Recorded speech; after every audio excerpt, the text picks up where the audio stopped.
आप लेके आइएगा और कुछ स्टॉक्स जो कि थोड़ा सा पेनफुल दौर में है। एसआरटी, एक बार श्रीराम ट्रांसपोर्ट फाइनेंस लेके आइएगा। थोड़ा सा मैं आपको इस मद्देनजर भी सचेत कर रहा हूं क्योंकि अब हम हालिया लोज के आसपास आ गए हैं, तो बहुत एग्रेसिव स्टॉप लॉसेस पे आपके स्टॉक लॉसेस रेडी होने चाहिए। राजेश सतपुते जी, आपने भी अगर आप देखें एसआरटी पे काफी स्ट्रॉन्ग मोमेंटम खिलवाया भी है, पैसा बनवाया भी है, but now it's almost a flag breakdown जो कि पॉसिबल लग रहा है स्क्रीन पर। Reasonable stop loss for Shriram transport finance.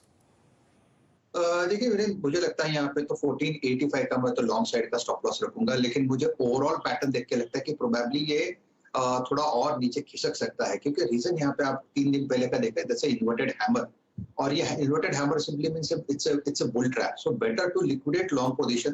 Probably मुझे लगता है कि चार्ट देख के ये 1410 1420 तक का एक फॉल, एक करेक्शन श्रीराम ट्रांसपोर्ट में आएगा। सो प्रोबेबली अगर लॉन्ग है तो better to exit and create a short with a stop loss of 1530।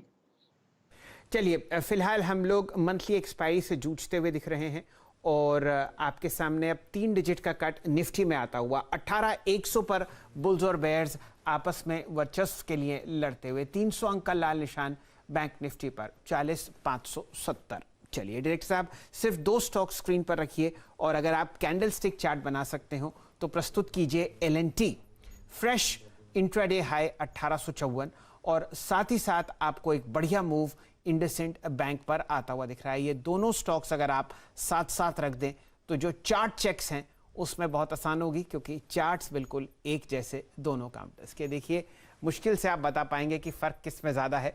एक gap up opening IndusInd bank में होती हुई नतीजों के बाद 6% ऊपर और 4% की वृद्धि के साथ 1857 पर एल&टी। बाजार में अब 20 मिनट हो चुके हैं ट्रेड्स के, ये दोनों काउंटर्स अपने गेंस को होल्ड करते हुए। वीरेंद्र जी, शैली पेन है, अगर आप देखें 18,100 के पुट राइटर के कन्वर्शन जोन के नीचे अब हम ट्रेवल करते हुए थोड़ा सा रिलायंस पे टिप्पणी ले लेते हैं। याद रखिएगा, टिप्पणी जो मैं भी करूंगा सिर्फ डेटा के आधार पे, चार्ट्स बिहेवियर के आधार पर। रिलायंस का कल की गिरावट और आज की गिरावट में इंडेक्स पे प्रेशर बढ़ता हुआ और 2612 पे एक मीनिंगफुल पॉइंट पे डिस्कशन काफ़ी ज़रूरी है। लेकिन इस चैनल का स्वामित्व और प्रबंधन, जो चैनल आप देख रहे हैं CNBC आवाज़, इस वक्त डिस्कशन सुन रहे हैं, वो रिलायंस इंडस्ट्रीज़ के हाथ में ही है। लेकिन अब 2612 पे बड़ा डिफाइंड लो है, याद रखिएगा, and that is exactly a 20-डे exponential moving average. Prakash sir, आपका टेक क्या है? और मैं 2600 का एक चीज़ तो मैं मानता हूं कि महत्वपूर्ण क्या है, क्योंकि मंथली कॉन्ट्रैक्ट में नेक्स्ट में भी काफ़ी सिग्निफिकेंट OI यहाँ पे खड़ा है। कैसे अप्रोच करेंगे आप रिलायंस को इन लेवल्स पे? रिलायंस को ऐसा है कि थोड़ा डिप है। 2675 एक स्ट्रॉन्ग रेसिस्टेंस है, पॉसिबल है कि थोड़ा डिप मिले। खरीदने की जगह सिर्फ जब तक 2675 पार नहीं करता तब तक खरीदने का विचार नहीं है। कहां तक लोअर लेवल रुकेगा कहना अब मुश्किल है, लेकिन लगता है कि थोड़ा डिप है। क्या ये शॉर्ट करें? एग्रेसिव ट्रेडर है तो शॉर्ट कीजिए, स्टॉप लगाइए सिर्फ 2640 का और 2575 के आसपास प्रॉफिट बुक करना चाहिए। लेकिन ट्रेंड इंटैक्ट है, कॉम्प्रोमाइज नहीं हुआ। ये एग्रेसिव ट्रेड होगा शॉर्ट के लिए।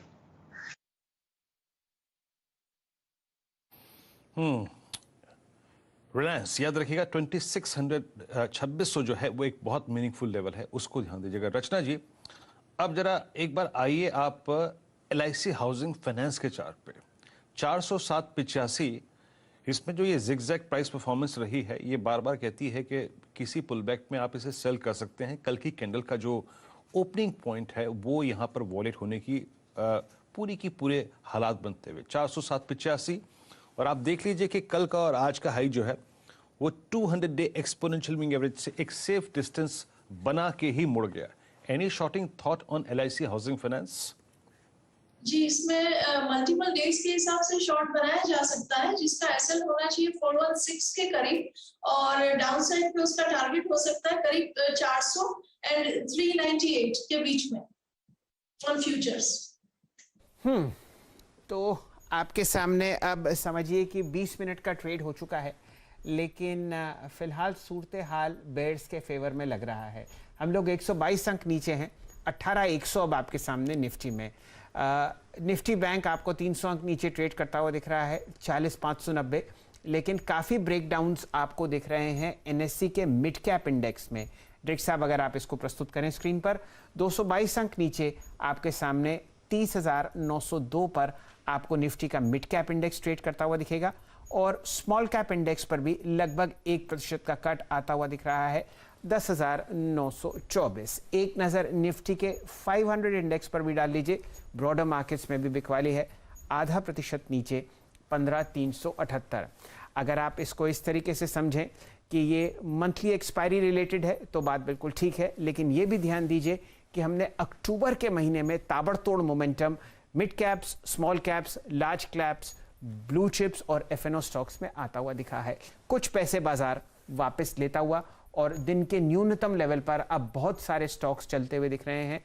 काफ़ी सारे ब्रेकडाउन्स आईटी स्टॉक्स में आते हुए, टीसीएस 3476, आपके सामने विप्रो ट्रेड कर रहा है 666 पर, माइंड स्ट्रीम में दिन का न्यूनतम लेवल और इसका एक प्रतिकूल असर पड़ता हुआ निफ्टी पर 133 अंक नीचे 18,080। वीरेंद्र जी,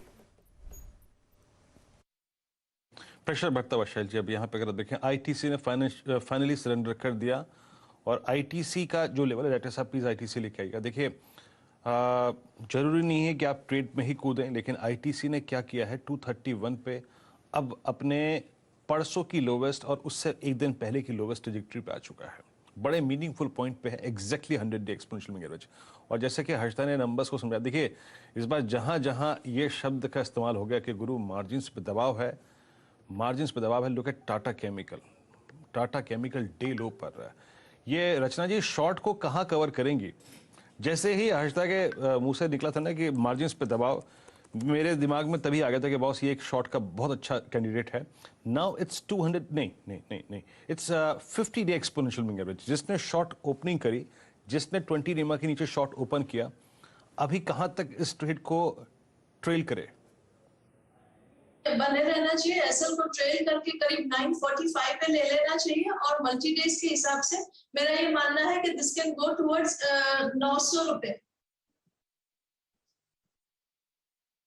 ये 900 रुपए के लिए आप में अभी भी 22 रुपए का जान बची है, लेकिन रिस्क रिवॉर्ड रेशियो फिलहाल इतना फेवर में नहीं है एक शॉर्ट ट्रेड के जो बाजार खोलने से पहले था। 7% का कट आप टाटा केम में देख रहे हैं, बाजार को नतीजे पसंद नहीं आते हुए। डायरेक्टर साहब जरा स्क्रीन पर दिखा दीजिए इंडसइंड बैंक। अब ये तेजी में दहकता हुआ 1222 का प्राइस आ रहा है। मैं ज़रा यहाँ पर वॉल्यूम देखना चाहता हूँ क्योंकि ये आप देखिए वन साइडेड मूव है। जी हाँ डायरेक्टर साहब, अब प्रस्तुत कीजिए स्क्रीन पर इंडसइंड बैंक कैंडलस्टिक फॉर्मेट में। आपने 48,62,000 शेयर ट्रेड होते हुए देखे हैं और ये कल के वॉल्यूम को क्रॉस करता हुआ दिख रहा है। बाजार को खुले अभी आधा घंटा भी नहीं हुआ है। मेरे ख्याल से आज का एक लॉन्ग साइड ट्रेड ब्रेकआउट्स के साथ आपको बनता हुआ दिख रहा है इंडसइंड बैंक पर। यहाँ पर 2 हफ्ते पहले जो टॉप लेवल था वो था 1240। देखते हैं किस हिसाब से यहाँ पर ट्रेंड्स और मूव्स आते हुए दिख रहे हैं। एलएनटी भी मौका देता हुआ आपको दोबारा एंट्री करने का 1846 और आज का जो दिन का उच्चतम लेवल है आपके सामने है वो लगभग समझिए 1862 के आसपास। वीरेंद्र जी। जी शैल जी, स्ट्रेंथ अब एलएनटी में है, इंडसइंड बैंक में है और साथ ही साथ एक स्टॉक और लेके आइएगा और वो है अल्ट्राटेक सीमेंट 2471 पे। देखिए मैं इसको आपको एक चार्ट परफॉर्म, एक तो सेक्टर ठीक कर रहा है, Ramco Cements at day high. ये अल्ट्राटेक की जो कैंडल है 7422 पे ट्रेड करती हुई और आप समझ लीजिए कि इस स्टॉक ने अक्टूबर की सीरीज में रत्ती भर पार्टिसिपेट नहीं किया, पिछले 3 दिन से पार्टिसिपेट कर रहा है। 8,052 का हाई था और मानस लगभग आप समझ लीजिएगा कि ये रिट्रेसमेंट चल रहा है इसका 1 सितंबर से। सितंबर अक्टूबर पूरा रिट्रेसमेंट में गुजर गया। आज इतने समय के बाद पहली बार अपने सारे एवरेजेस के ऊपर आके ट्रेड करने की कोशिश करता हुआ। कोई लॉन्ग ट्रेड का थॉट या फिर कोई ऑप्शन अप्रोच आपकी नेक्स्ट सीरीज में? देखिए बेटर तो यही रहेगा कि